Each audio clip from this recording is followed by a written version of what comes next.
সুন্দরী চলেছে একা পথে, সঙ্গী হলে দোষ কি তাতে? রাগ করো না সুন্দরী গো, রাখলে তোমায় আরোই ভালো। ও সুন্দরী। পঞ্চধিক পুরুষালী উচ্চ কণ্ঠে থমকে দাঁড়ালো মেয়েটি বিবশ কদম। বুক কপল সবেগে, কম্পিত চোখে ঘাড় ফিরিয়ে চাইল। রাস্তার পাশ ঘেঁষে একটি কড়া লাল জিপ আর 8খানা বাইক দাঁড়ানো। প্রতিটি গাড়ির দখলদারিতে এক একজন তাগড়া সবল যুবক। প্রত্যেকের চকচকে জলজলে দৃষ্টি এদিকেই। মেয়েটি তত্র গুটিয়ে এলো। এতগুলো ছেলের এমন চাউনিতে অস্বস্তিতে কাঠ হলো দেহ। হাত দিয়ে মুছে নিল ঘাম। ফের হাঁটা দিতেই সাফিন লাফ দিয়ে এসে সামনে দাঁড়ায়। হঠাৎ ছ্যাদ করে উঠল মেয়েটির শীর্ণ বুক।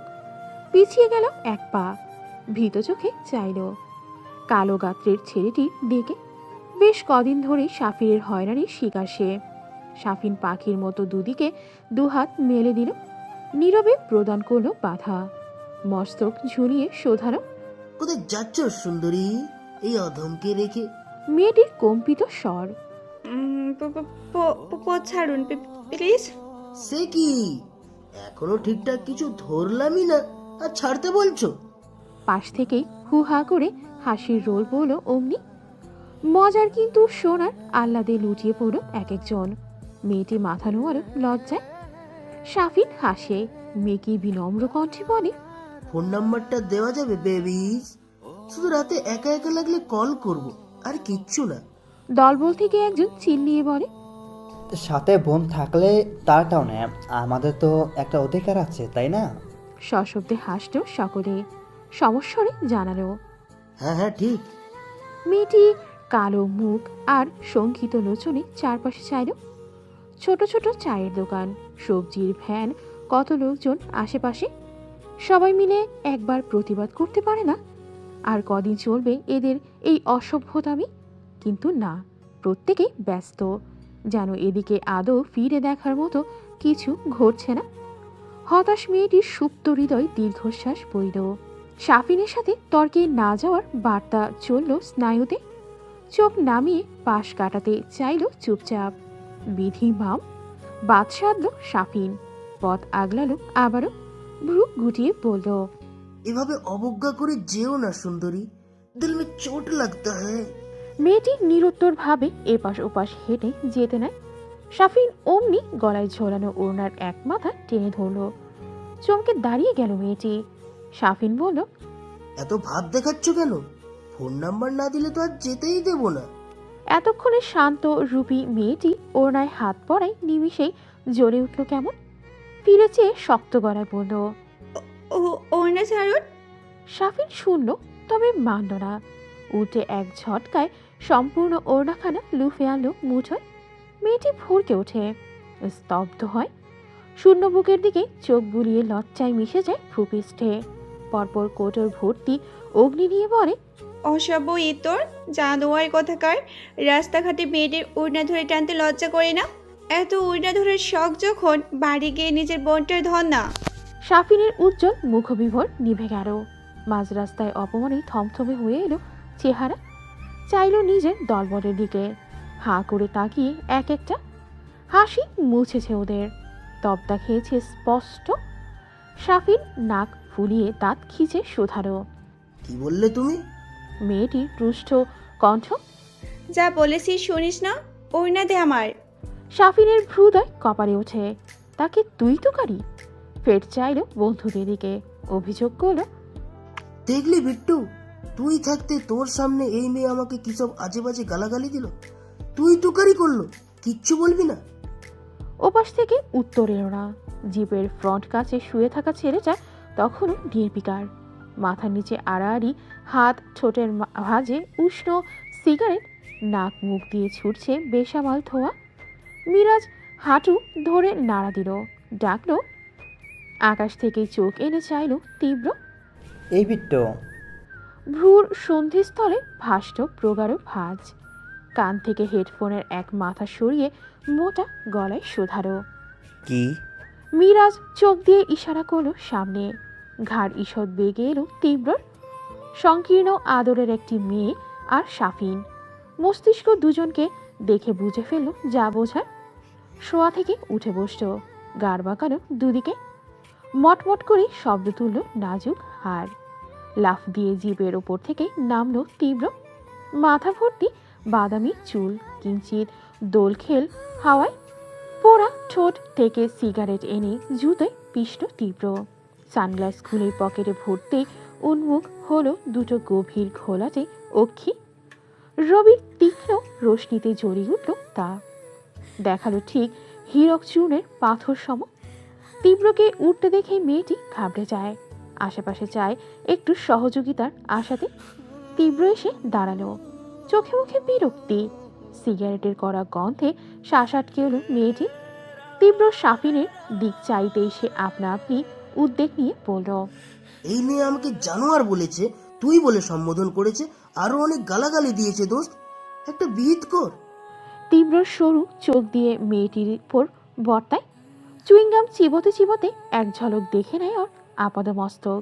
স্থূল কণ্ঠে শোধায়, গালি দিয়েছিস? মেয়েটি ভ্যাবাচেকা খেল। একটা ছেলে সরাসরি একটা মেয়েকে তুই বলায় তাজ্জব হলো। চটে আসে মেজাজ। তেতে নির্ভীক চিত্তে থেমে থেমে বলে, হ্যাঁ দিয়েছি। তীব্র ভ্রু উঁচু করল। মেয়েটি সদ্দেগে বলল, উনি কেন আমার উড়না ধরবেন? ওনার জন্য আমি শান্তিতে কলেজে যেতে পারি না। আচ্ছা, আপনাদের লজ্জা করে না এভাবে রাস্তায় বসে মেয়েদের বিরক্ত করেন? শিক্ষা পাননি পরিবার থেকে? মেয়েটির কথায় আক্রোশ, অথচ স্বর নরম কাপা। তীব্র ঘোলা চোখ বুঝে নিল, বক্ষ গহ্বর ওঠানামা করল অতুষ্ণ শ্বাসে। তার নীরের চিবুক দেখে ঢোক গিলল মেয়েটি। বসে থাকা ওর সাঙ্গপাঙ্গরা তটস্থ হয়ে দাঁড়িয়ে একজন অন্যজনের কানের কাছে মুখ নিয়ে ফিসফিস করল, খেয়েছে রে বিট্টুর সাথে বেয়াদবি, এই মেয়ের কি হবে? এতগুলো ছেলের মধ্যে নিজের ভবিষ্যৎ নিয়ে শঙ্কিত মেয়েটি। এই গ্যাং এলাকার কুখ্যাত, কে না চেনে। তীব্রর চোখ তখনও বন্ধ। চুলে আঙুল চালাতে চালাতেই ঝট করে চাইল। দৃষ্টিতে কি যেন মিশে। মেয়েটি ভীত হয় আশঙ্কায়। ভেতরকার প্রার্থনার মধ্যেই তীব্রর বরফ কণ্ঠ শোনা গেল, বাড়ি যা। প্রত্যাশিত চোখ মুখ নিভে গেল শাফিনে। মেয়েটি বিস্ময়াবহ। যেই কথা শোনালো তাতে তীব্রর এই উত্তর আশা করেনি। বিভ্রান্ত স্বরে শুধালো, জজি। তীব্র খ্যাক করে উঠল। কান খাটো, যেতে বলেছি। ধমকে কেঁপে ওঠে মেয়েটি। চোখ মুছে কোমল হাতে। শাফিনের হাতে তখনও ওড়না ওর। মেয়েটি সেদিকে দেখে একবার তীব্রর দিকে চাইল। তীব্র হুকুম ছুড়ল, পড়না ছাড়। বিনা বাক্যে ছেড়ে দিল শাফিন। তীব্র ওড়না নিয়ে মেয়েটির মুঠোয় ধরিয়ে দেয়, চোখ দিয়ে বোঝায় যেতে। মেয়েটির চাউনিতে বিস্ময় তখনও। কথা না বাড়িয়ে নিশ্চুপ হেঁটে গেল। একবার পেছন ফিরে দেখলো দীর্ঘদেহী বকাটে নামক প্রহেলিকার রূপী তীব্রকে। শাফিন এগিয়ে এলো কাছে। এক পলক বাকিদের দেখে অভিমানী গলায় বলল, এই মেয়ে আমাকে গালি দিল আর তুই টুকারি করলো, তুই কিছু না বলে ছেড়ে দিলি? তীব্র চাহনি তাখলো ওর চেহারায়। ঠান্ডা দুটো চোখ, কণ্ঠে শীতলতা। আগেও বলেছি মেয়েলি ব্যাপারে আমাকে জড়াবি না। ডিস্টার্ব করছিলি, ভালো কথা। ওড়না ধরলি কেন? শাফিন মুখ কালো করে বলল। উত্তেজিত হয়ে পড়েছিলাম। তীব্র আরেকটু ঘনিষ্ঠ হয় ওর। কাঁধে এক হাত রেখে চাপা অথচ কড়া কণ্ঠে পড়ে, রাস্তা না হলে থাপড়ে তোর দাঁত ফেলতাম এখন। আমি কি কর? তীব্রর বাকিটুকু শোনার আগ্রহ হলো না। তার নিস্পৃহতা দেখে শাফিন থেমে গেল মাঝপথে। ও এসে আবার ডিঙিয়ে উঠল জিভের ওপর। আর ভাজে এক পায়ের ওপর অন্য পা তুলল। অঞ্জলি পুটে জ্বলে উঠল ম্যাচের কাঠি। নিপুণ ভঙ্গিতে ধরালো সিগারেটের মাথা। নিজের মতো আওড়ালো, দুনিয়ার সব থেকে দুর্বল জিনিস হচ্ছে নারী। অল্পতে কাঁদবে, ভয় পাবে। এদের বিরক্ত করে ভয় দেখিয়ে মজা নেই। তীব্র রেজা তালুকদার হলো টর্নেডো। এই ঝড় সামলানো এদের সাধ্যের বাইরে। তাই তোদের যা ইচ্ছে কর, জাহান্নামে যা। মানা করেছি, কিন্তু এইসব লেম বিষয়ে আমাকে টানলে খুব খারাপ হবে। শাফিন মাথা চুলকাতে চুলকাতে শুকনো মুখে এসে আগের জায়গায় বসল। তীব্রকে বিচারের আশায় ডেকে হতাশ সে ফেলল ব্যর্থ ব্যর্থ শ্বাস। রাস্তার ওপারের টং দোকান হতেই দৃষ্টিগুলো ফেরত আসে। এতক্ষণে নাটকের প্রত্যক্ষ নীরব দর্শক ওনারা, সবাই নিশ্চুপ, নিরুৎসাহিত। কথাবার্তা স্পষ্ট কানে না গেলেও দৃশ্য দেখেছেন পরিষ্কার। কিন্তু বেঞ্চে বসা খুরশিদুল হাওলাদার ফোঁস করে উঠলেন, উষ্ণ কণ্ঠে বললেন, কত বড় বিয়াদ্দফ! ও রাস্তার মধ্যে একটা মেয়েকে এইভাবে হেনস্থ করলো, কেউ কিছু বললও না। আবার তো ইচ্ছে করছে ঠাস করে গিয়ে একটা চর বসিয়ে দিয়ে আসি। দোকানে বসা লোকজন ফিরে চাইল ওনার দিকে। দোকানি সবুজ কচি পানে জর্দা ঢালতে ঢালতে সুধানেন। এলাকায় নতুন? উনি বললেন। জি, 3 দিন হলো এলাম।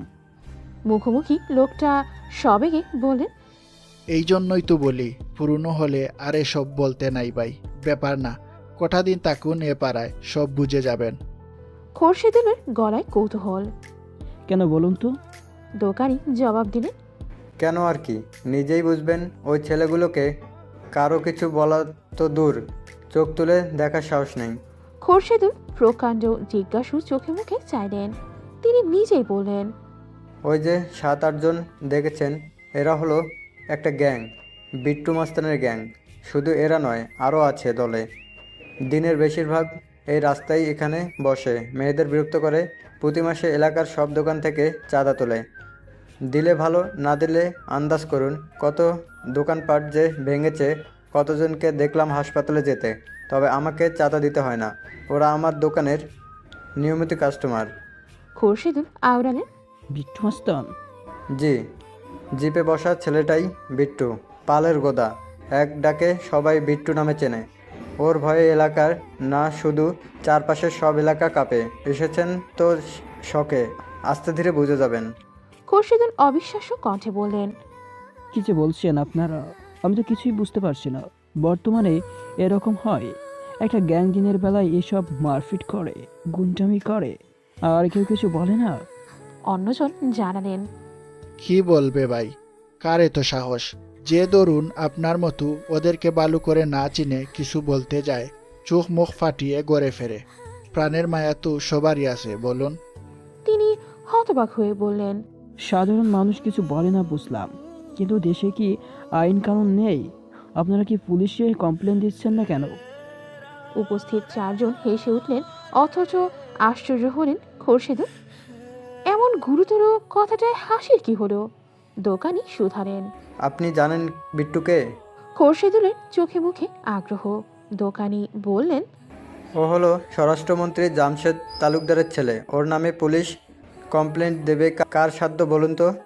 আর দিলেও বিট্টু তো জেলে টিকবেই না, বরং যে ওকে জেলে ভরার সাহস করবে সে শেষ। বাকরুদ্ধ খোরশেদুল। বিহব্বল চোখ দুটো ঘুরে এলো ওপারের ছেলে সভা হতে। নির্জীব দৃষ্টি পড়ে রইল ফর্সা স্বাস্থ্যবান অগোছালো ষাট পড়ুয়া বিলাই চোখের তীব্রর ওপর। একজন শুধালেন, বাড়িতে মেয়ে আছে ভাই। বিলম্বে জবাব এলো, জি। সাবধানে থাকতে বলবেন, ওদের খপ্পরে পড়লে কি হয়, এটা তো ডেমো দেখলেন। আমরা ভাই পুরাতন, এসব জানি। খোরশেদুল খেমে গেছেন। সুতির পাঞ্জাবি লেপটে গিয়েছে পিঠে। গতিতে দুশ্চিন্তায় হাবুডুবু খেলেন। ঘরে দুটো শেয়ানা মেয়ে, স্কুল কলেজে যাতায়াত অহর্নিশ। এরকম পরিস্থিতি হলে কিভাবে কি করবেন বুঝতে বাকি নেই। এ এলাকায় আসা জীবনের মস্ত বড় ভুল। দোকানি শুধানে, চায়ে কয় চামচ চিনি দেব ভাই? সম্বিত ফিরল ওনার। ফ্যাসফ্যাসে জবাব দিলেন, না, খাবো না, আসি আজ। বাজারের ভারী ব্যাগটা হাতে তুলে টিনের ছাউনি থেকে বেরিয়ে এলেন খোরশেদুল। গন্তব্যে হাঁটা ধরেন টালমাটাল কদমে। বাকিরা বলাবলি করল, গল্প শুনেই গাবড়ে গেছে, দেখলে না জানি ঘন্টা অজ্ঞান হয়ে থাকতো। কড়াইয়ে মুরগির মাংসের মধ্যে ঢুট ডালেন সালমা বেগম। রোস্টের গ্রান তখন ছোটাছুটি করছে বাড়িময়।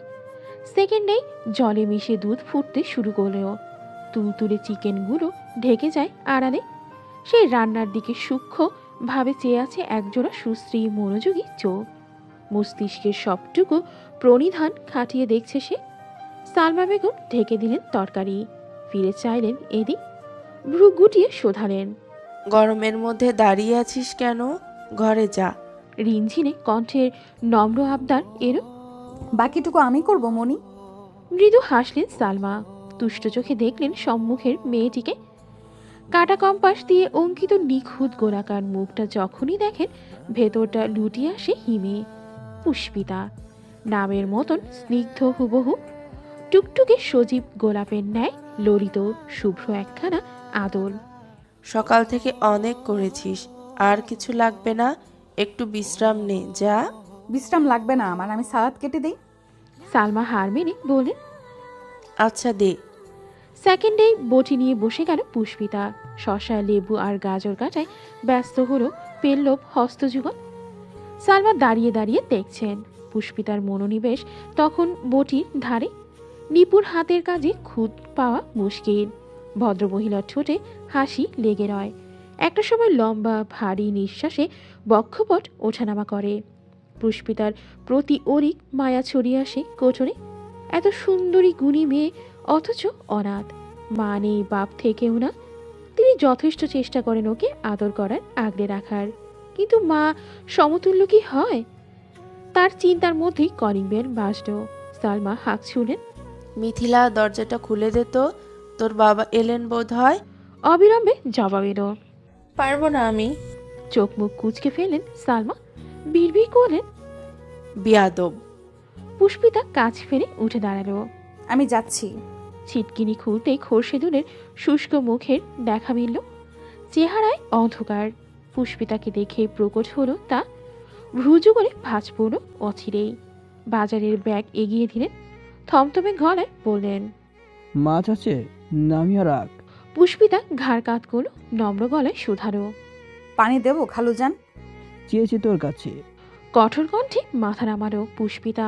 ব্যাগ হাতে চুপচাপ চলে গেল।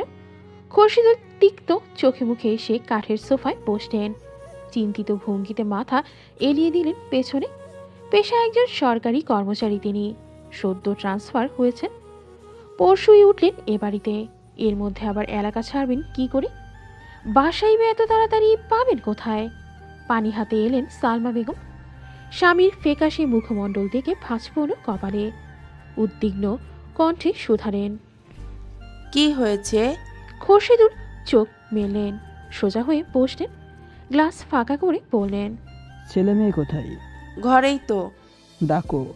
রাহাত, মিথিলা, বাবা ডাকছেন। এক ডাকেই চপল পায়ে হাজির হলো রাহাত। ঝাঁকড়া চুল অবিন্যস্তভাবে হেলে দুলে উঠল। কিশোর রাহাত সপ্তম শ্রেণীতে পা রেখেছে কেবল। আত্মীয় স্বজনের কাছে গোলটু নামে পরিচিত সে। একেবারে গাল টিপে চুমু খাওয়ার মতন কিউট, অথচ মিথিলার চেহারায় বিরক্তি। এই হুটহাট ডাকাডাকি তার চূড়ান্ত অপছন্দের। এসে দাঁড়াতেই দুজনকে একবার দেখলেন খোরশেদুল। বললেন, বসো। রাহাত মায়ের কোল ঘেঁষে বসলেও মিথিলা বসলো বাবার মুখোমুখি। একটু একটু অনুচিন্তন জেকে বসলো মাথায়। বাবা কি কিছু জেনে ফেলল? খোরশেদুল স্ত্রীর দিকে চেয়ে বললেন, পুষ্পিতাকে ডাকো। ডাক শুনেই ঝড়ের বেগে উপস্থিত হলো সে। বাজার গোছানো ময়লা হাতটা ওড়নায় মুছতে মুছতে বসার ঘরের এক কোণায় দাঁড়ালো। সবার উৎসুক চাহনির মধ্যেই সালমা প্রশ্ন ছুড়লেন, কিছু কি হয়েছে? খোরশেদুল দীর্ঘশ্বাস ফেললেন। উত্তরে মিথিলার দিকে চেয়ে বললেন, তুমি বলেছিলে এই এলাকাতে ভালো মেন রোডের পাশে যাতায়াতের সুবিধা। আমিও সব কিছু দেখে পছন্দ করছিলাম, কিন্তু এলাকা উন্নত হলেও এখানকার মানুষগুলো একদমই ভালো নয়। ভালো মতো খোঁজ না নিয়ে ডিরেক্ট এইখানে শিফট হওয়া চরম ভুল হয়ে গেছে। মিথিলা উসখুসে ভঙ্গিতে শুধালো, কেন বাবা? বাসাটা তো খুব সুন্দর। তিনি বললেন, বাসার কথা বলছি না, পাড়ার কথা বললাম। এই পাড়ায় কিছু অভদ্র ছেলেপেলের আনাগোনা আছে। বলা চাই একটা পাওয়ারফুল গ্যাং মাস্তানি করে বেড়ায় সারাদিনই। খোলামেলা গুন্ডামি করে চলে। বিট্টু মাস্তান নামে এক ছেলে, সে গুন্ডা দলের লিডার। মন্ত্রীর ছেলে বলে সবাই ভয় পায়। মারপিট, চাঁদাবাজি, আর আজ তো আমার সামনে এক মেয়েকে। থামলেন তিনি। চেহারার অস্বস্তির প্রবল ছাপ। ছোট ছোট ছেলে মেয়ের সামনে ওসব বলার রুচি হলো না। সালমা আতকে বলেন, কি সাংঘাতিক! এরকম হলে এই এলাকায় থাকবো কি করে? খোরশেদুল বললেন, তোমরা সাবধানে চলাফেরা করবে, নেকাব ছাড়া বাইরে কেউ যাবে না। তোমাকে বলছি, আগে যেমন যখন তখন বেরিয়েছো তা তো একেবারেই করবে না। ওদের হাতে অনেক লম্বা, একবার চোখ পড়লে আমাদের মতো সাধারণ মানুষের করার কিছু থাকবে না। বুঝতে পেরেছো? মিথিলা নিম্নাষ্ঠ চেপে চুপ করে রইল। এই গ্যাং সম্পর্কে ওর থেকে ভালো কে জানে। খোরশেদুল ঠান্ডা চোখে জড়সড় হয়ে দাঁড়ানো পুষ্পিতার দিকে চাইলেন। কথাটা তোকেও বলছি, খুব দরকার ছাড়া তুই বারান্দায় পাও রাখবি না। পুষ্পিতা একটু নড়ে চড়ে ওঠে। অবিলম্বেই বরাবরের ন্যায় ঘাড় কাত করে। মুহূর্তেই মেজাজ বিগড়াল মিথিলার। বাবার এমন হুঁশিয়ারি যথার্থ অর্থ সে জানে, বোঝে। পুষ্পিতা দেখতে সুন্দরী কিনা ওপর থেকে নিশ্চুপ রইল, ভেতর ভেতর ফুঁসে উঠল সেই সৌন্দর্যের প্রতি। সালমা বললেন, ও তো বেরই হয় না, আর এখন তো পরীক্ষাও শেষ। অনার্সে ভর্তির আগে ওর আর বাহিরে কাজ নেই। শুধু বাইরে নয়, রাস্তা দিয়ে পরিষ্কারের সামনের বারান্দাটাও দেখা যায়, তাই ওইখানেও ওকে পাঠাবে না। মিথিলার বিরক্ত লাগছে সবকিছু। অধৈর্য কণ্ঠে বলল, এখন রুমে যাই আব্বু। যাও। পুষ্পিতাকে একবার তপ্ত আখিতে দেখে রুমে ঢুকলো। এদিকে মেয়েটার মুখ আতঙ্কে ছোট হয়ে আছে। মাথায় ঘুরছে বিট্টু মাস্তান নাম। কাছাকাছি একটা শিশু পার কাছে শুনেছিল। রাহাতকে নিয়ে ইচ্ছেও ছিল যাওয়ার, কিন্তু এরকম হলে ও তো বাইরে পাও রাখতে পারবে না। এমনিতেই যা ভীতু সে। মিথিলা কক্ষে এসে কটমট করলো। ফোন তুলল হাতে। ব্যস্তভাবে ডায়াল হলো নাহিদ লেখা নাম্বারে। ওপাশের ব্যক্তিটা ফোন হাতেই রেখেছিল। সেকেন্ডে রিসিভ হলো কল। অনুযোগ জানালো, ফোন ধরছিলে না কেন? আর এখন সময় হলো তোমার ফোন করার। মিথিলা চাপা কণ্ঠে ধমক ছুড়ল, চুপ, ফোন যে করেছি এটাই বেশি। কি করেছো তুমি? নাহিদ বুঝতে না পেরে বলল, কি করলাম? এলাকায় এসেছি মাত্র 2 দিন, এর মধ্যে বাবার কানে তোমার বন্ধুর কথা চলে গিয়েছে। দলবল মিলে নাকি একটা মেয়ের সাথে কি করেছো? নাহিদ উদ্বেগ নিয়ে বলল, কখন? না না, আমি কিছু করিনি। আমি এলাম একটু আগে। যা করার ওরা করেছে, কিন্তু আঙ্কেল দেখলেন কখন? ওসব আমি জানি না। বাবা যদি জানতে পারে তুমি ওই গুন্ডা বিট্টুর বন্ধু, জীবনেও তোমার সঙ্গে আমার বিয়ে দেবে না। মানেটা কি? বন্ধুর সাথে বিয়ের কি সম্পর্ক? সম্পর্ক আছে, অবশ্যই আছে। যে ছেলে একটা গুন্ডার লেজ ধরে ঘোরে, আমিও বা তাকে বিয়ে করতে যাব কোন দুঃখে? নাহিদের স্বর পুরো হলো। কি বলতে চাও? মিথিলা কাট কাট জবাব দিল, বলতে চাই পরবর্তীতে ঝামেলা হওয়ার আগে আমাদের একটা সিদ্ধান্তে আসা প্রয়োজন। সে একটু দম ফেলে ঠোঁট ভেজালো জিভে, বলল, দেখো, কথাটা তোমাকে বলা হয়নি, ভাবছিলাম বলবো। আজ সন্ধ্যায় পাত্রপক্ষ আমাকে দেখতে আসছে। নাহিদ আর্তনাদ করে ওঠে, কি? আসতে এত অবাক হওয়ার কি আছে? মেয়ে বড় হলে এমন পাত্রপক্ষ অনেক আসবে। ও, এজন্যই 2 দিন ধরে আমার ফোন ধরছিল না ঠিক করে? ব্যস্ততার অজুহাত দিচ্ছিলে মিথিলা? তুমি যা ভাবো তাই। আমারও একটা লাইফ আছে, তুমি এখনো বেকার। তোমার সঙ্গে আমার ভবিষ্যৎ কি? বেকার হলেও তোমার কোনো ইচ্ছে আমি অপূর্ণ রেখেছি? যখন যেটা আবদার করেছো দেইনি, আর তুমি ভবিষ্যৎ নিয়ে ভাবছো কেন? আমার ভালোবাসা কিছু না? ভালোবাসা দিয়ে কি পানি খাবো?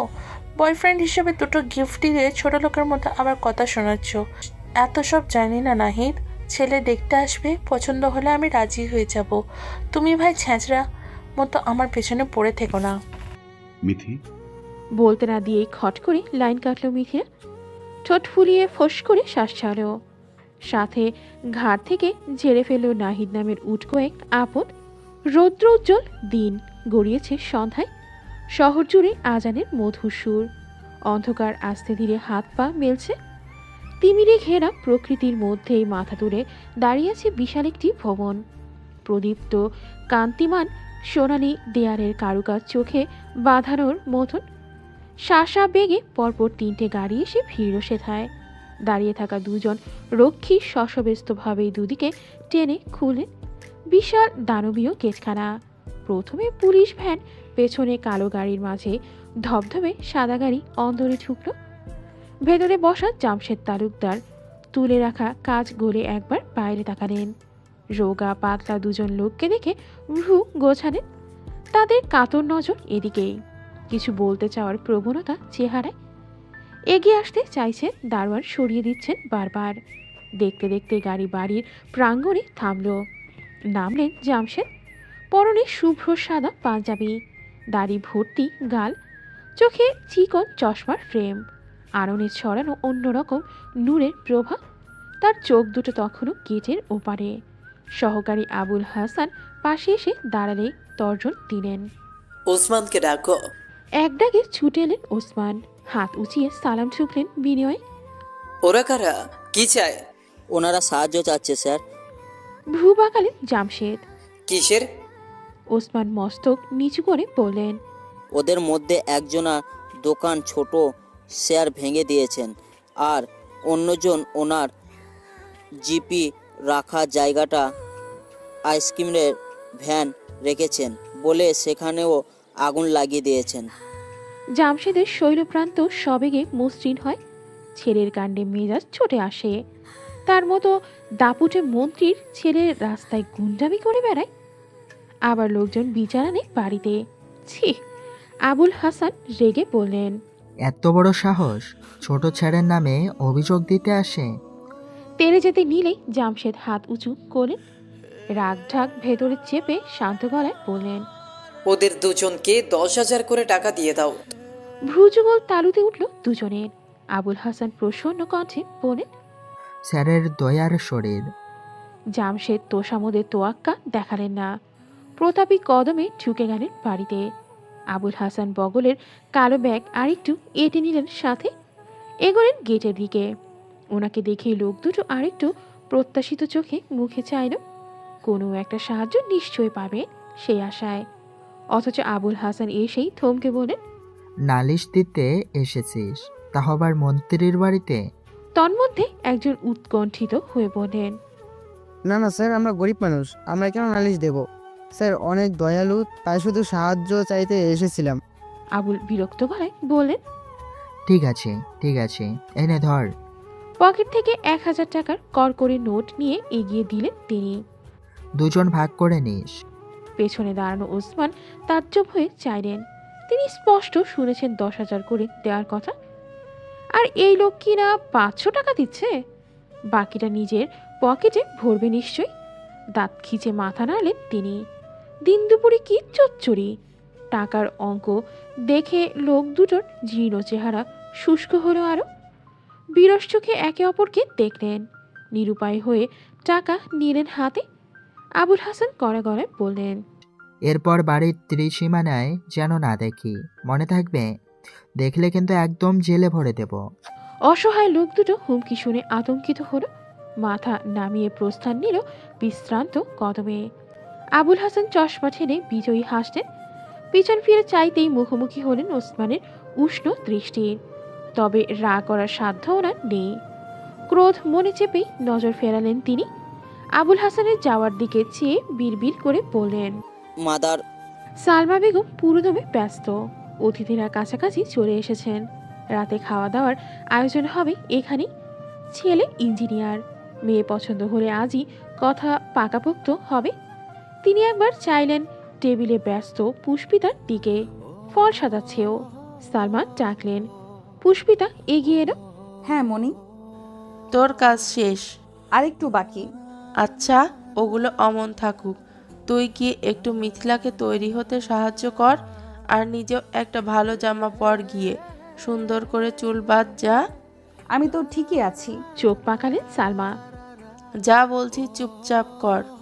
পুষ্পিতা আচ্ছা বলে ঘুরতেই স্তম্ভের ন্যায় সম্মুখে পড়লেন খোরশেদুল। চোখ মুখ কুচকে খ্যাক করে বললেন, সঙ্গের মতো দাঁড়িয়ে আছিস কেন? সর। পুষ্পিতা ভয় পেল। চুপসে সরে গেল পাশে। খোরশেদুল রান্নাঘরে ঢুকলেন। সালমা শোধালেন, ধমকালে কেন? কি করেছে ও? মন চেয়েছে। আচ্ছা, তোমার কি বুদ্ধি শুদ্ধি হাঁটুতে নেমেছে? সালমা বুঝতে না পেরে বললেন, আমি আবার কি করলাম? কি করলে? পরপর দাঁত চেপে চাপা গলায় বললেন, তুমি পুষ্পিতাকে তৈরি হতে বললে কেন? ওকেও কি পাত্রপক্ষের সামনে নিয়ে যাবে? হ্যাঁ, ও তো মিথিলার বউ। খোরশেদুল প্রতিমধ্যেই যেতে বললেন, ও মিথিলার বোন নয়, খালাতো বোন। আর আপন বোন অনেক তফাৎ। তোমার বোনজি যখন পাত্রের সামনে যাবে, আমার মেয়েকে রেখে যদি ওকে পছন্দ করে ফেলে? সালমা হাঁ করে বলে, এসব কি বলছো? ও তো এখনো ছোট। ছোট হলেও বিয়ের বয়স হয়নি। সালমা বেগম খেপে গেলেন। তেজি হাতে খুন্তি নাড়তে নাড়তে বলেন, পছন্দ করলে করবে, তুমি তো এমনিতেও ওকে পড়াতে চাও না। খাওয়ার খোটা দাও, এই সুযোগে বিয়ে দিয়ে বিদায় করব। সমস্যা কি? বেঁচে যাবে, বোঝা নামবে তোমার। খোরশেদুলের মোটা নাক ফেপে উঠল। খোটা দিলেও খাওয়াই তো। এত বছর ধরে অন্যর মেয়েকে পালি, এমন তো নয় যে ওর বাপ নেই। কোথায় সে? নিয়ে যাচ্ছে না কেন মেয়েকে? আর শোনো, এই সম্বন্ধ অনেক কাঠখড় পুড়িয়ে আমি পেয়েছি। এই মেয়ের জন্য যদি হাতছাড়া হয়, আর অত বড় ঘরে তোমার ওই এতিম অনাথ বোনের মেয়েকে কে নিবে? এরা যখন ভরি ভরি দাবি নিয়ে বসবে, সেগুলো পূরণ কে করবে? তুমি, ওর রূপ আছে, করবে তুমি? ওর রূপ আছে, চাঁদ ধরার যোগ্যতা নেই। সালমা বেগম অতিষ্ঠ গলায় বলেন, তাহলে তুমি চাওটা কি? কি চাই মানে? বোঝো না তুমি?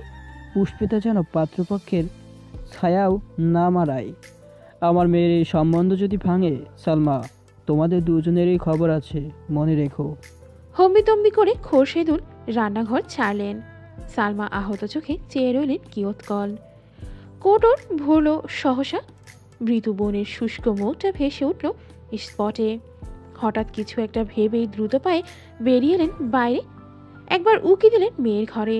পুষ্পিতাকে না দেখে শোধালেন, পুষ্পিতা কই?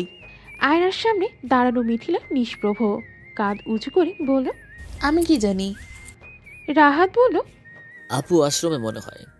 সালমা বেগম স্বস্তির শ্বাস ফেললেন। যাক, মেয়েটা কিছু শোনেনি তাহলে।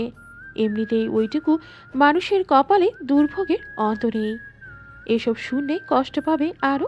তালুকদার ভবন, দোতলা ডুপ্লেক্সের বিশাল আলিশান বাড়ি। বাইরে থেকেও ভেতরটা অধিক বৃহত্তর আর চওড়া।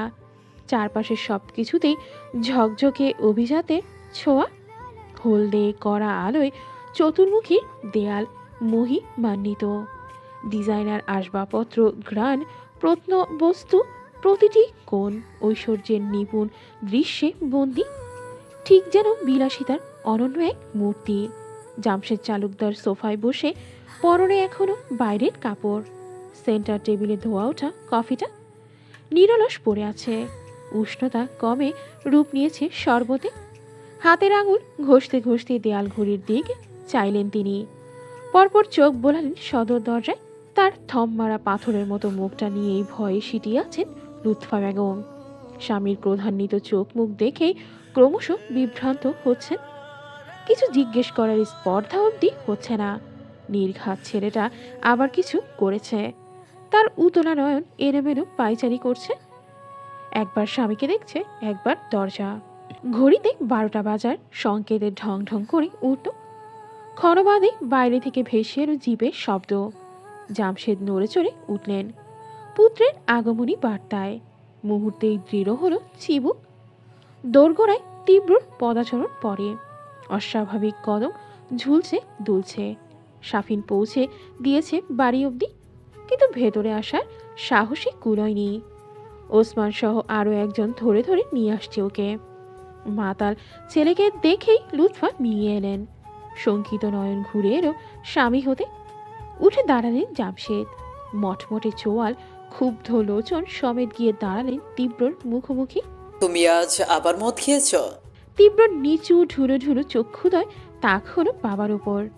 অক্ষির শ্বেতবর্ণ টকটকে লাল নেশায় সদর্পে জানালো, রোজই তো খাই। জামশেদ ফুঁসে উঠলেন, তোমাকে আমি নিষেধ করেছিলাম তীব্র। মত্ত আয় বুধ তীব্র হাসত। তুচ্ছ কণ্ঠে আওড়ালো, তীব্র রেজা তালুকদার, কারো নিষেধ মানে? এইটুকুতেই জামশেদ বুঝে ফেললেন ছেলের বাকি কথা। কর্মচারীদের সামনে সম্মানের আহুতি বাঁচাতে থামিয়ে দিলেন ওকে। বললেন, ওকে রেখে যাও। মাথা নাড়লেন ওনারা। সাবধানে ওকে সোফায় বসিয়ে প্রস্থান নিলেন। মদ্যপ তীব্রর মাথাটা হেলে পড়ল একদিকে। চোখ বন্ধ রেখে বলল, এই একটা হুইস্কি। জামশেদ রুষ্ট চোখে চাইলেন। কটমটি স্ত্রীকে দেখলেন পরপর। লুৎফা ছোট কণ্ঠে বললেন, আমি আমি ওকে নিয়ে যাচ্ছি। কাজের মেয়েটিকে সাথে নিয়ে তীব্রকে ওঠালেন লুৎফা। রওনা করলেন কামরায়।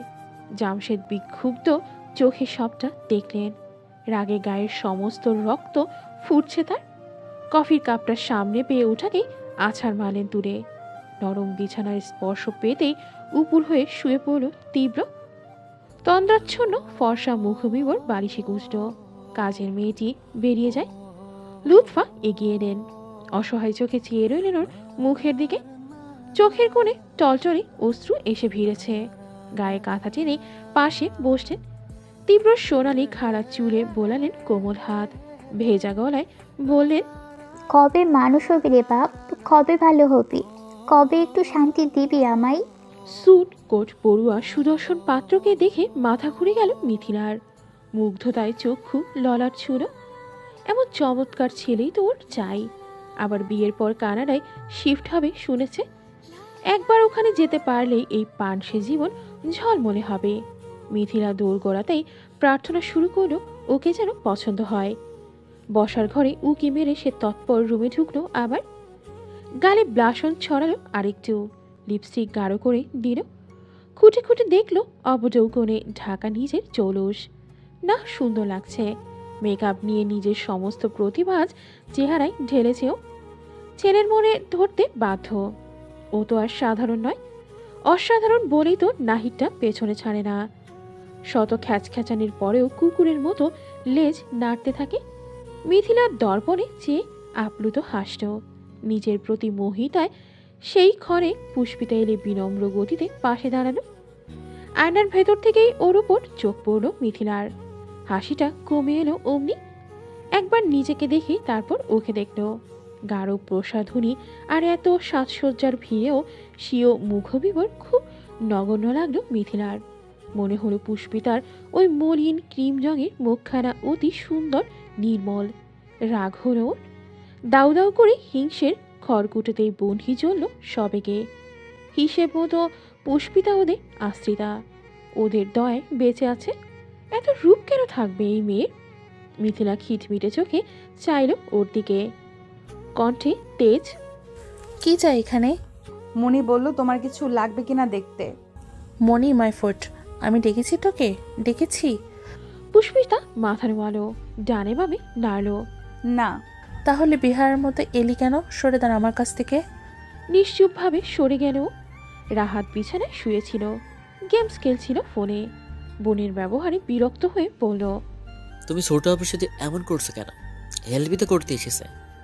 মেয়েদিরা চোখ গরম করে তাকায়, ধমক দেয়। তুই চুপ থাক। ভেংচি কাটল রাহাত। মিথিলার এই খচ্চরের স্বভাবটা দুর্দান্ত অপছন্দ ওর, ঠিক যতটা পছন্দ পুষ্পিতাকে। মাঝে মধ্যে রাহাত ভেবে পায় না দুজনে এতটা অমিল কেন। ওরা তো একই চালের ভাত খায়, একই রকম তরকারি খায়, এক ঘরে ঘুমোয়। তাহলে দুজন দুই মেরুর কি করে? পুষ্পিতা কত শান্ত ভদ্র, কি সুন্দর করে কথা বলে ওর সাথে। কণ্ঠ শুনলেই বুক ঠান্ডা হয়ে যায়।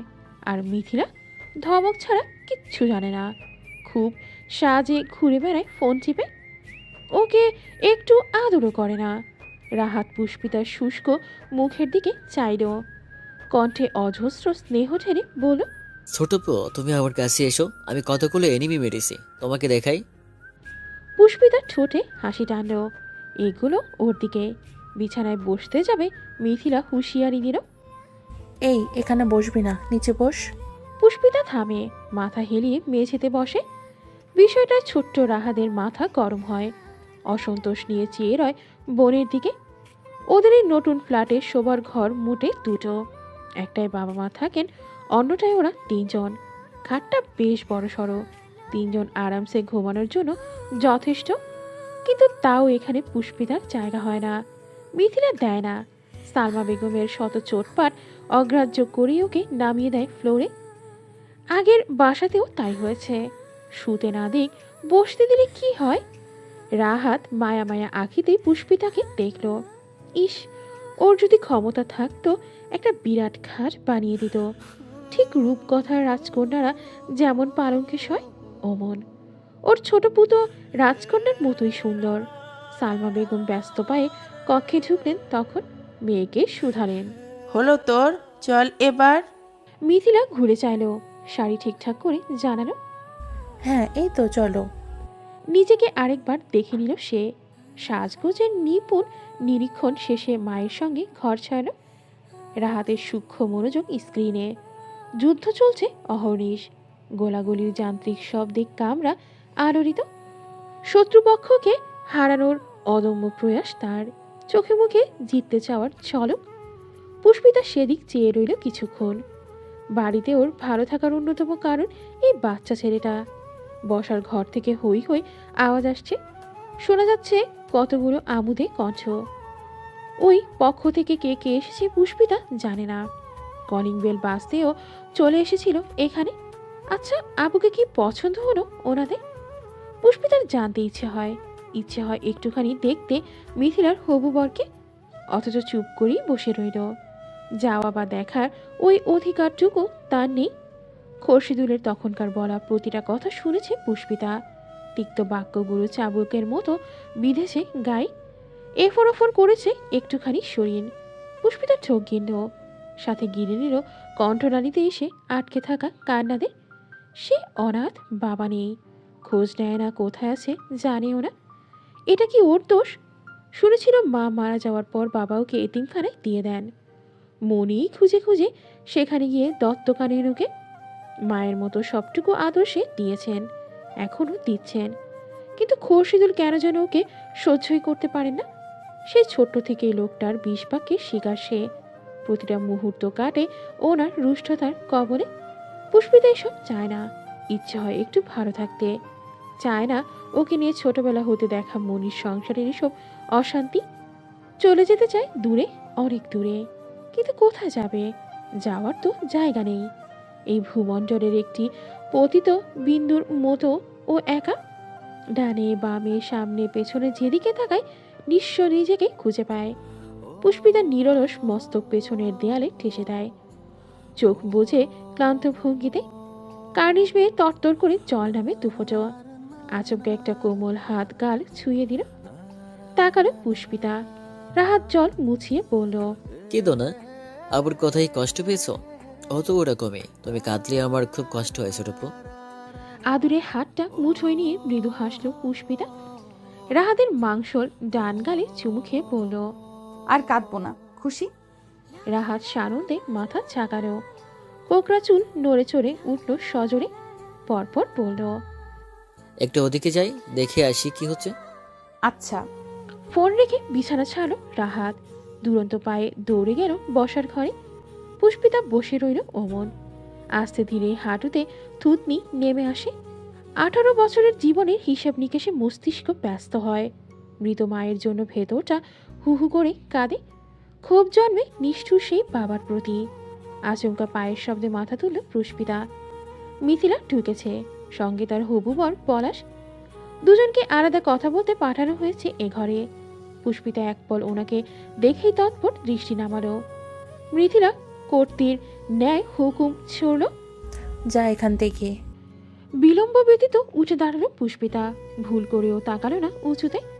গলদেশে চিবুকে রেখেই বেরিয়ে গেল। পলাশ হা করে চেয়ে রইল সেদিক। অক্ষিকোটরে পড়তেই মূরতা বিড়বিড় করলো। তার ধ্যান ভাঙল মিথিলার গদগদ কণ্ঠে, বসুন না, দাঁড়িয়ে কেন? গলা খাকারি দিল পলাশ। জিভে ঠোঁট ভিজিয়ে ফের পুষ্পিতার প্রস্থান পথে চাইল। তার মস্তিষ্ক দিশাহীন ঘুরে গেছে। এমন সদ্য পোটা পুষ্প দেখে আষ্টে পৃষ্ঠে ধরেছে অন্যরকম চাওয়া। অমনি তাকিয়ে প্রশ্ন করল, মেয়েটিকে? পলাশের চোখ মুখ আর চাউনি দেখে সবটা পরিষ্কার বুঝে ফেলল মিথিলা। দাঁত কপাটি পিষ্ট। পরপর শান্ত হয়ে ভাবল, না, মাথা গরম করলে চলবে না। বুদ্ধি খাটিয়ে জানালো, ও আমাদের মেড সার্ভেন্ট। এতিম তো, যাওয়ার জায়গা নেই, এখানেই থাকে, সব কাজ করে দেয়। পুষ্পিতার কদম স্থিত হলো অমনি। কথাগুলো শুনে থমকালো এক পল। পরপর দীর্ঘশ্বাস আর তমিশ্রার ঢাকনায় ঢেকে ফেলল সমস্ত অপমান। কাজের মেয়ে শুনেই পলাশের মুখটা ছোট হয়ে আসে। তার মতো হাইলি এডুকেটেড একজন ইঞ্জিনিয়ারের সাথে নিশ্চয়ই গৃহকর্মীকে মানাবে না, তা সে যত সুন্দরী হোক না কেন। স্টেটাস বলেও তো একটা ব্যাপার আছে। পলাশ আহত হলো, চুপচাপ গিলে নিল ক্ষণিকের চাওয়া পাওয়া, বসলো বিছানায়। মিথিলা ঠোঁট চেপে বিজয়ী হাসে, পাশে বসলো সউদ্যোগে কথাবার্তা শুরু করলো। পলাশ হা করে উত্তর করলো শুধু। স্ফূর্ত কণ্ঠে শীষের শব্দ শুনে প্লেট থেকে মুখ তুললেন জামশেদ, ফিরে চাইলেন সিঁড়ির দিক। অধীর পায়ে নামছে তীব্র, চেহারায় নিশ্চিন্তের প্রলেপ, পরনে ডোরাকাটা প্যান্ট, এলোমেলো শার্টের বোতাম খোলা, মাথার চুল অপরিপাটি, বাঁ হাতের কবজিতে রূপার চকচকে পুরো ব্রাসলেট ঝুলছে। সকাল সকাল ছেলের রূপ দেখে মেজাজ চটে গেল ওনার। গতকাল রাতের কাণ্ডের পর তীব্রের এমন নিরুদ্বিগ্নতা নতুন নয়, হয়ে আসছে। কিন্তু রাগ হলো ওর বাউন্ডারির বেশভূষায়। যেখানে তিনি সবসময় নিজেকে গুছিয়ে রাখেন, সেখানে একমাত্র ছেলের কি ছিঁড়ি। তার শরীরে থাকে দামি আতরের ঘ্রাণ, সেখানে ও কাছে আসলে সিগারেটের গন্ধে শ্বাস নেওয়া দুর্লভ। তীব্র ফুরফুরে মেজাজে গুনগুন করতে করতে এসে চেয়ার টানল, প্রমোদ গড়ায় আওড়ালো, গুড মর্নিং। লুৎফার মুখটা এইটুকুন, উত্তরে খুব কষ্টে এক টুকরো হাসলেন। পরপর শঙ্কিত লোচনে দেখলেন স্বামীর শক্ত মুখ। ছেলের মাতলামি স্বয়ং ও ভুললেও উনি ভোলেননি জানেন। এ নিয়ে এখন আবার কি অশান্তি হবে কে জানে। ছেলেটা বড় হওয়ার পর একটু শান্তির মুখ দেখতে পেলেন না। তীব্র পোষ্ট নিজের মতো খাবার তুলল প্লেটে, টেবিলের ওপর ফোন রেখে ভিডিও ছাড়ো। ভাবভঙ্গি এমন, এখানে কেউ নেই। জামশেদের ক্রোধ প্রগাঢ় হয় এতে, কণ্ঠ ভারী করে বলেন, কাল রাতে তুমি আবার মদ খেয়ে এসেছিলে? তীব্র ফোনের দিক চেয়েই জবাব দিল, হ্যাঁ, পার্টি ছিল। পার্টিতে মদ খেতে হবে এমন কোনো কথা নেই। তীব্রর জবাবের বদলে এলো তার খাবার চিবানোর আওয়াজ। জামশেদ কাঙ্ক্ষিত ফলাফল পেলেন না, অসন্তোষ জানিয়ে বলেন, তোমার নামে কাল ফের অভিযোগ এসেছিল। খাওয়া থামালো তীব্র, চাইলো বাবার দিকে, ঘোলা চোখ তপ্ত রূপে শুধালো, কে দিয়েছে? কেন, শুনে কি করবে? মারবে ওদের? তীব্র এক পেশে হাসে। তীব্র রেজা তালুকদারের নামে বিচার দেয়, এত বড় বুকের পাটা যার, তাকে দেখব না? জামশেদ স্ফুলিঙ্গের ন্যায় জ্বলে উঠলেন, তোমার লজ্জা করে না একজন মন্ত্রীর ছেলে হয়ে রাস্তায় গোন্ডামি করে বেড়াতে? আমার কি টাকার অভাব যে তুমি দোকানে গিয়ে চাঁদা তুলে বেড়াবে? তোমার জন্য লজ্জায় মুখ দেখাতে পারি না আমি। এই নিয়ে কতবার পেপারে তোমার নিউজ ছাপানো হয়েছিল জানো? কত টাকা খসে সেসব টেলিকাস্ট হওয়ার আগে আমাকে বাতিল করতে হয়েছে, হিসেব আছে? কি পাও এসব করে? কি পাও আমার নাম খারাপ করে? তীব্র ভনিতাহীন জানালো, আনন্দ। জামশেদ থমকালেন, নিশ্চিত হতে শুধালেন, কি? তীব্র চাইল সদর্পে জানালো, আপনার অনেক টাকা, কিন্তু সেসব উড়িয়ে আমি আনন্দ পাই না।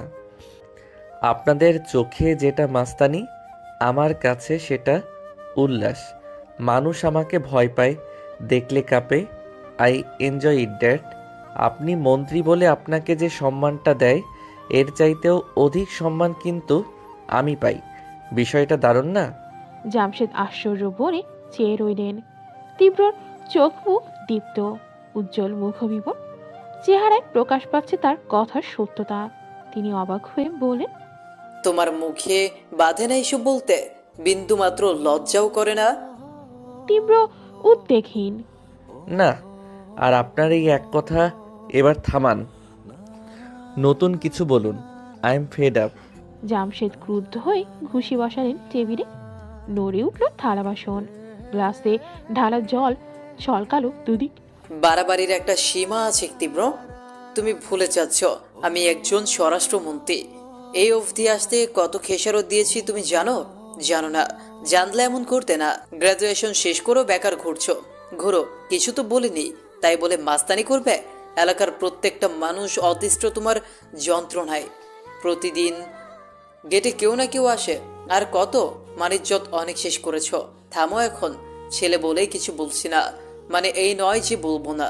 সাফ সাফ শুনে রাখো, বারবার মানা করা সত্ত্বেও একই কাজ করলে আমি কিন্তু আর এক দণ্ডও সহ্য করব না। তীব্রর কিচ্ছু যায় এলো না, এমন ভঙ্গিতে হাসটা যেন উড়িয়ে দিল বাবার তর্জন। বরফ গলায় বলল, একটু ভুল বললেন। আপনি আমাকে সহ্য করছেন আপনার ছেলে বলে নয়, কাজে লাগি তাই। জামশেদ হুঙ্কার দিলেন, তীব্র ব্ল্যাকমেল করছো তুমি? তীব্র তাকালো, কণ্ঠ অপরিবর্তিত। না, বোঝাচ্ছি। আমি যেমন আপনার কাজে হস্তক্ষেপ করি না, কোথায় কি করছেন দেখতে যাই না, আপনারও তেমন আমার কাজ দিয়ে মাথা ঘামানো উচিত নয়। Everyone should have their privacy, dad. Lutfa দিশেহারা ভঙ্গিতে দাঁড়িয়ে স্বামী সন্তানের দ্বন্দ্বে হাঁসফাঁস করছেন নীরবে। কাকে থামাবেন, কি বলবেন জানেন না। দুজনের কেউই যে কথার মান রাখেনি কোনোদিনও। তীব্রর কাটকাট জবাবে জামশেদ বাক্যহীন, উত্তর খুঁজে পেলেন না। শুধু পৌর গতর ক্রোধে থরথর করতে দেখা গেল। ছেলেকে জুৎসই জবাব দিতে না পারার ব্যর্থতায় রুরুতা ছুটল রন্ধ্রে। আক্রোশে খাবার শুদ্ধ থালাটা ছুঁড়ে ফেললেন মেঝেতে। চমকে আটকে চাইলেন লুৎফা। তীব্র একবার সেদিকে দেখে ফের ফোনে মনোযোগ দেয়। জামশেদ কিরমির করলেন, উঠে হনহনে পায়ে হাঁটা ধরলেন সদর গেটের দিকে। পেছনে লুৎফা ছুটতে ছুটতে অনুনয় করলেন, শোনো, খাবার ফেলে যেতে নেই। টেবিলে বসা তীব্র তখনও ভ্রুক্ষেপহীন। বাবাকে তো দূর মেঝেতে ছড়ানো থালার দিকে আর একটি বারও ফিরে দেখল না। সে তার মতো ব্যস্ত খাওয়ায়। লুৎফা সংকীর্ণ আদরে পাশে এসে দাঁড়ালেন। কেন এরকম করিস বলতো? বাবা তো রাগ করে না খেয়ে গেলেন। তীব্র খাওয়া শেষে উঠল, মায়ের আঁচলে মুখ মুছতে মুছতে বলল, আমি কি ওনাকে খেতে মানা করেছিলাম? তুই বলতে চেয়েও শ্রান্তের ন্যায় থামলেন লুৎফা। কিছু বলে লাভ নেই, যে এখানে সেখানে চুপ থাকা ভালো। তীব্র ফোন চাবি পকেটে ভরে জানালো, আসছি। ভদ্রমহিলা ছেলের যাওয়ার দিকে হতাশ চোখে চেয়ে রইলেন। বক্ষ হাতিয়ে প্রতিবারের ন্যায় হাউতাস ব্যতীত কিচ্ছুটি মিলল না। করিম শাহের ছোটখাটো চায়ের দোকান।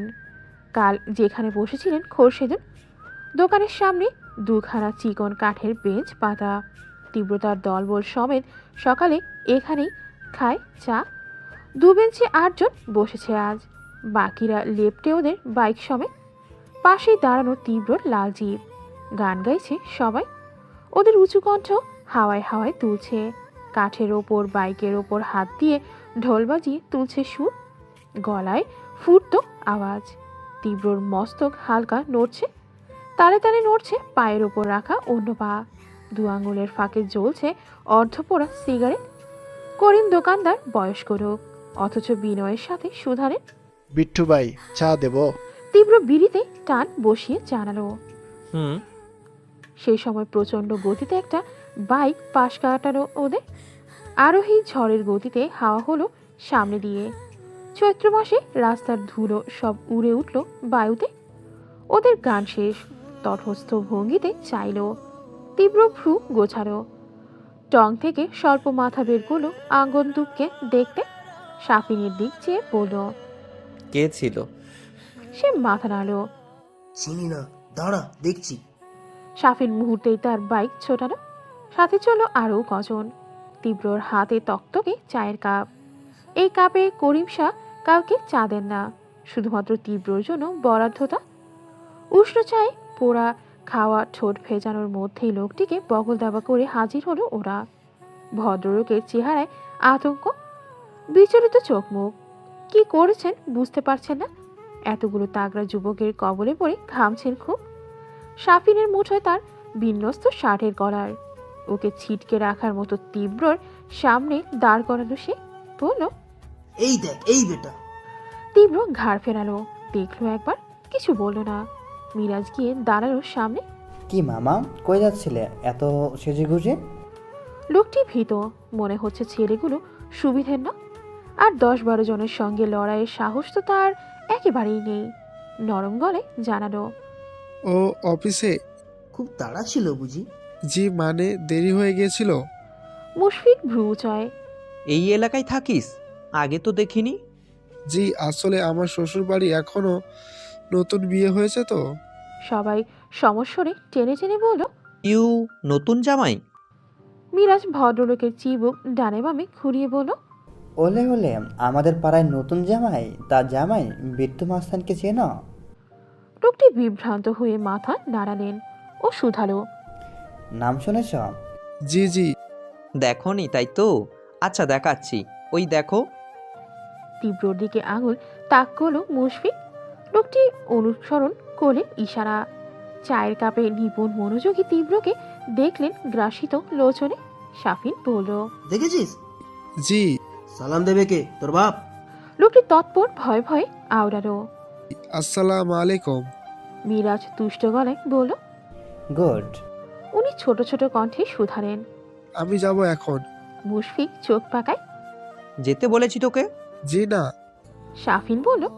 শোন, যেখানে বিট্টু থাকে লোকজন সেখানে চোখ তুলে হাঁটে না, উঠতে বসতে সালাম টোকে, আর তুই সেখানে জোরে বাইক চালিয়ে যাওয়ার সাহস করেছিস। এটা অন্যায় হয়ে গেল। লোকটিকে চুপ দেখে ধমকে উঠল।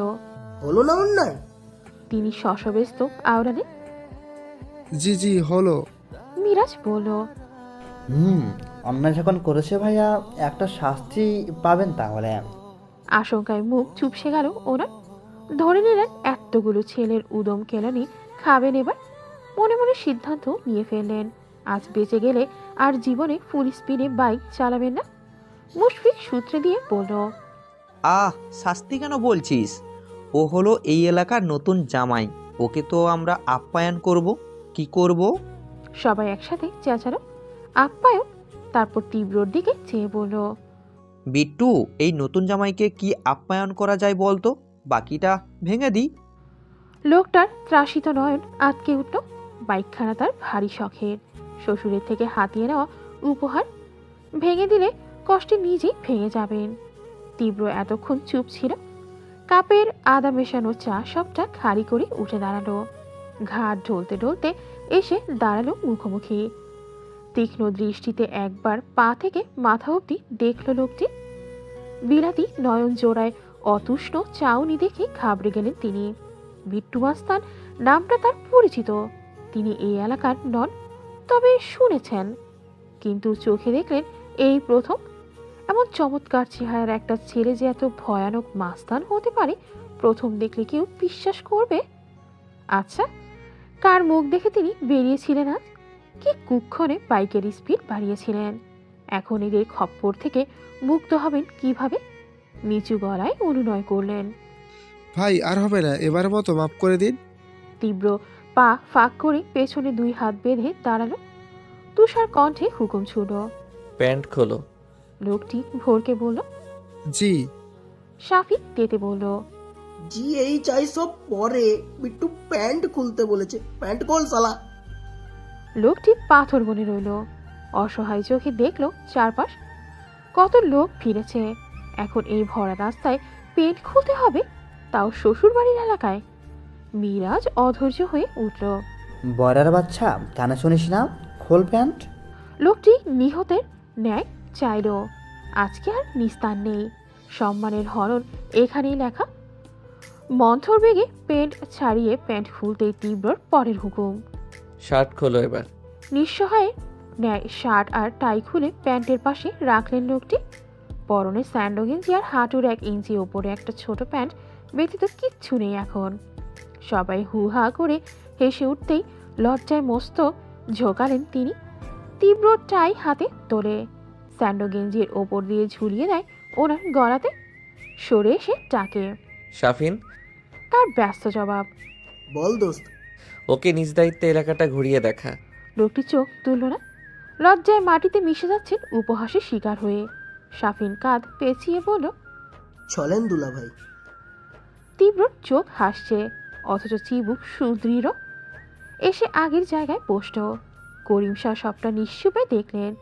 আলগোছে হতাশার দীর্ঘশ্বাস ফেললেন। মিরাজ আনন্দ চিত্তে বলল। একদম ঠিক হয়েছে। শালা সাহস কি আমাদের সামনে থেকে জোরে বাইক চালায়? তীব্র হা করতে নাই কিছু বলতে। পূর্বেই কানে আসে একটি ছোট উৎফুল্ল কণ্ঠ। আপনিই বিট্টু মাস্টার? ঘাড় বাঁকিয়ে চাইল সে। উত্তর দেওয়ার ঠোঁট দুটো থামলো। সবাই তাকালো একযোগে। খুঁজে পেল একটি বাচ্চা মুখ। কোকড়া চুলের স্বাস্থ্যবান রাহাত দাঁড়িয়ে, পরনে স্কুলের ইউনিফর্ম, পিঠে ব্যাগ, গলায় ঝুলছে পানির বোতল। হাঁপাচ্ছে সে। ছুটে এসেছে স্পষ্ট। এতক্ষণের কাণ্ড কারখানা সবটা দেখেছেও। গোলগাল মুখে রাজ্যের বিস্ময়।